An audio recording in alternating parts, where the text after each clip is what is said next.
Now that we know it.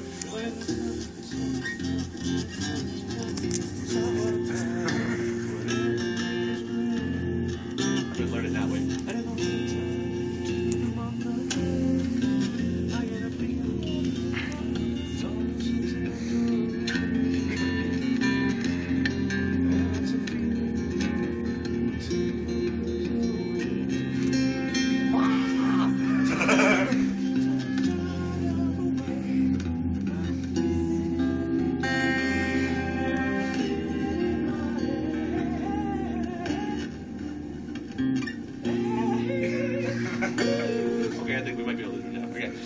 Yeah, so what's going on? Biggest tip for vocals. Oh, specific. Don't think you can't do it, because you probably can. Yeah, like we went on tour with, years ago, when it was Symphony X, I think they were called, right? And the singers like got one of these, super talented, like, went to school for the voice, and everybody's like, oh, well, Russell, he's a professional singer. And I'm just like, "Wah!"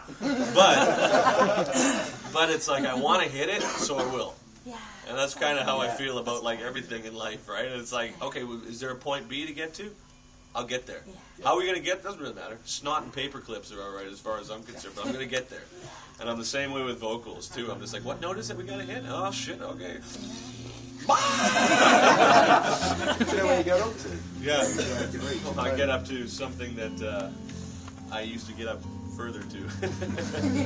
But I mean, I think tight underpants have a lot to do with it. Yeah. Or at least used ones, right? Yeah, Swift kicking the nuts. Yeah, it's like, guys, we got that song, dude. Someone kick me in the nuts. All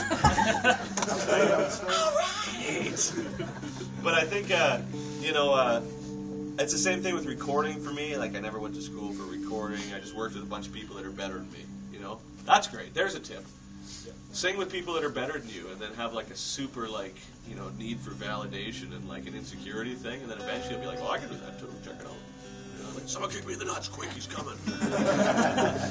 Yeah, I had a good high school choir teacher too, Mr. Springer, right? He was like, sing from your diaphragm, bro.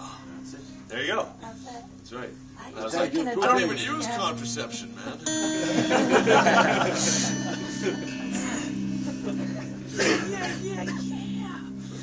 Yeah, so there's my tips for singing. Don't use contraception. Wait, that's right. Check it out, everybody. This is my new son. Anybody else have a question? Like a real good one. Only really good ones, please. Come on, sir. You go. You're just like, why are you still up there? You guys see that pink guitar back there? Yeah, Daisy rocking it. Is it what it is? I think it's a bit. That is awesome. I had when we had Ziltoid up on the screen there a little while back, it was like, we had this guitar duel that I did with him for a while. And I was like, he needs to be like put at a disadvantage, right? Because he's from the fourth dimension. It's like he's already got it over me. So I gave him this pink Hello Kitty guitar. Yeah. I actually bought that when we got back from Ozfest. I was so bummed out with metal when I came back from Ozfest. Just everybody, it's such a dark vibe, man. Everybody was just like in competition with each other, and everybody's like, dude, the show's over 10:30, let's drink some Jaeger bombs and fucking do some blow, right? I was just like, this sucks. So as soon as I got off of that, and I kept trying to get booted off of the Ozfest, dude. I mean, dude, we were on stage, and I'm just like, this fucking festival sucks. This catering sucks. Everybody here is like, got small man syndrome. It's like, this is the most pathetic thing ever. They kept trying to kick us off, but the promoter was like, nah, people like that, right? So it was constant conflict the whole time.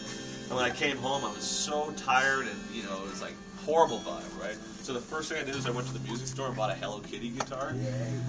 Right? So there's the middle finger to the Ozfest. It was cool. And,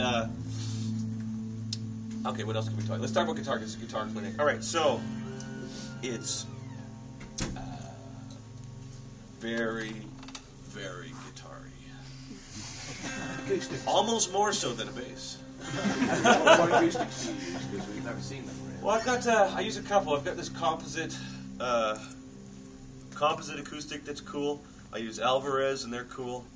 But I mean, I've got, usually there's like one guitar that like has a lot of songs in it, right? And I've got this weird little Alvarez thing that someone sent to me that like has a lot of songs in it. And they sent another one to me, and it didn't have many songs in it, right? So I use whatever the songs come out on, right? And it's like, one of the V's I had wrote Deconstruction, You know what I mean? Like, I had this other session guitar that wrote Addicted, and then I had this Strat that wrote Key, and as much as I try to have other guitars do things, they don't.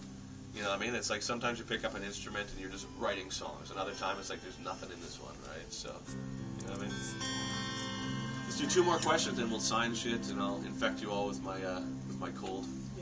Yeah. I've already got one. You're fine. Really? All right, you first. Swap. How's it going, buddy? No, I'll wash my hand. I got some of that shit that kills it. So I give you a blender, man. And it talks. We were saying, you know what we should do for this clinic, man? This clinic is we should just open this up and like run through the voices. Yes. And spend the whole thing. It's like, I wonder if on the 100th time through the cycle it changes. Wait. I gotta do that. Another question, please. Nice. I read somewhere once that you said you didn't like 7 strings because they felt all bendy.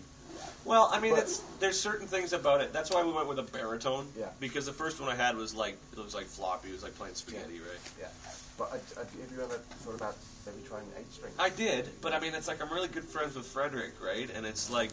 Yeah. It's like Meshuggah's Meshuggah. That's why we had him on Deconstruction. That's why I wrote that line too. It's like no one gives those guys credit, man, because they're awesome people. Number one, but they started all this shit, and everybody's just like, "Oh no, man, it's our scene." I was like, "It's Meshuggah." And I think anybody who's like trying to be something other than themselves. I mean, I can understand it in the formative years. I tried to be Fear Factory when strapping started, right? But it's like, at the end of the day, it's like it's their trip, and I mean, it's for me.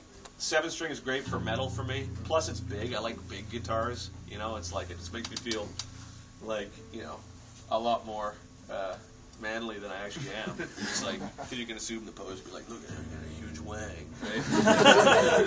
But honestly, when it comes down to it, 6-string is what I need. You know what I mean? Just like something made out of wood. That's like single coils and all that sort of shit. It's like if you can't do it on an acoustic or a simple guitar, then you shouldn't do it at all, really. Ever. Okay, one more question. What's the weirdest fan experience you've ever had? Oh my god. Well, you know what it is it's like I hate the word fan too because it implies that kind of like because I think that the audience is just as responsible for me doing what I do as we do. Like everybody puts in a ton of work. Like those 4 shows last week. That's just as much effort for the audience as it was for us. We're all just like, by the end of it, we're like, hang on, guys, we got one more to go. And by the time we got to the church, everybody was so done that had been there. They're just like, whew, okay. And we're just like, everything, okay, we're good with that, right? But by deconstruction, you can just see people's face. There's cheeseburgers falling from the roof, and they're crying. Everybody's like, enough, buddy. So, I mean... I understand that, and that's how I've always liked to think of it, it's like, it's not like a separation. I mean, I'm a cheese ball, and I like to be, I've always liked to entertain people, but I don't like the idea of it being, again, like some sort of, like, privileged thing. It's like, you learn to entertain. You learn to write songs. You're not born with it, right? And it's like, someone says, oh, that person, has this particular gift for it. I mean, you've got a predisposition to it, but you learn how to do this, right? After 10 years of doing something, 20 years of doing something, if you don't know how to do it, you're just not that good at it, right? Mm.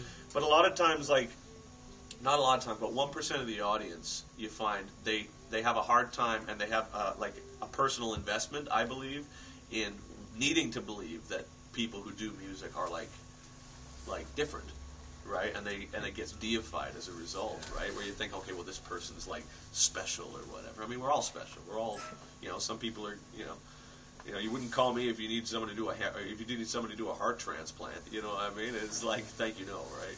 So I think that, a lot of what I try and do on the social networking is just try and be like, well, look, it's a job, and you learn how to do it. And if you're good at it, then why wouldn't people want to pay attention to it? But if people have like some sort of need to believe that somebody is like, like if you deify something, then I think that's like a personal thing, right? And I mean, I try my best to try and like, be as vocal about the fact that it's like, okay, well, music is like, it's just there. Like, I think that musicians are there to represent through their own sort of filter whatever they think is awesome in life. And I mean, like, I hate religion. I hate it. I think it's like one of the most polluted and cruel things humanity's ever created. However, the connection to something more, like the spiritual elements of it, are like the cornerstone to everything, right? So for me, any experiences that I've had in the past where I'm like, profoundly affected by nature or the universe or like interactions between people, it's like that's what I find inspiring. And so through my filter, middle class kind of insecure Canadian, that's what I do. I'm like, here's my version of that, right? And if people can relate to it, that's great.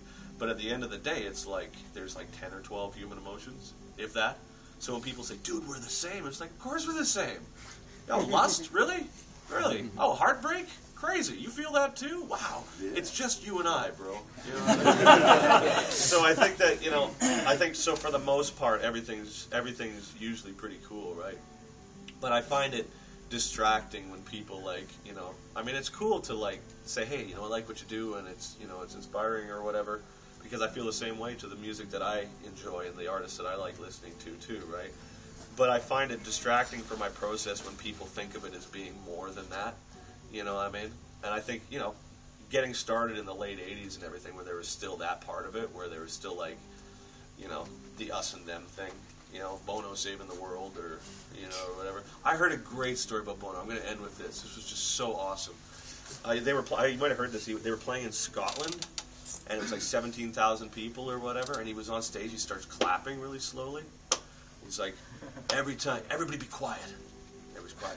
It's like, every time I clap my hands, a young African child dies. And someone in the back's like, then stop fucking clapping. And I'm going to see his band after that be like, don't say anything to Bono, right? But I think that's the thing as well. It's like, the guys in my band, like Brian, the bass player, my wife, and like, people that are in my life that are the first to tell me that I'm full of shit were all there before any music, and I think that's important too. If you're doing music, you need perspective. You need to be able to go home and like mow the lawn without thinking like, man, we just played these awesome shows. I ain't fucking mowing the lawn, man.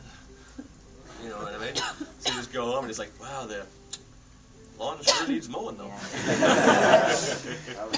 Yeah. So thank you so much, guys, for coming. Honestly, it's like, I say, thanks to PB and thanks to everybody who's like helped set this up. And if you're coming to the acoustic show tonight, we'll take requests, and it's the last show of this thing. And it's been a really cool run, and the shows are pretty casual, right? It's not really, but they're fun, and I think it's a nice way to kind of close this off, is to kind of interact and all this sort of stuff, right? And so, enjoy your week.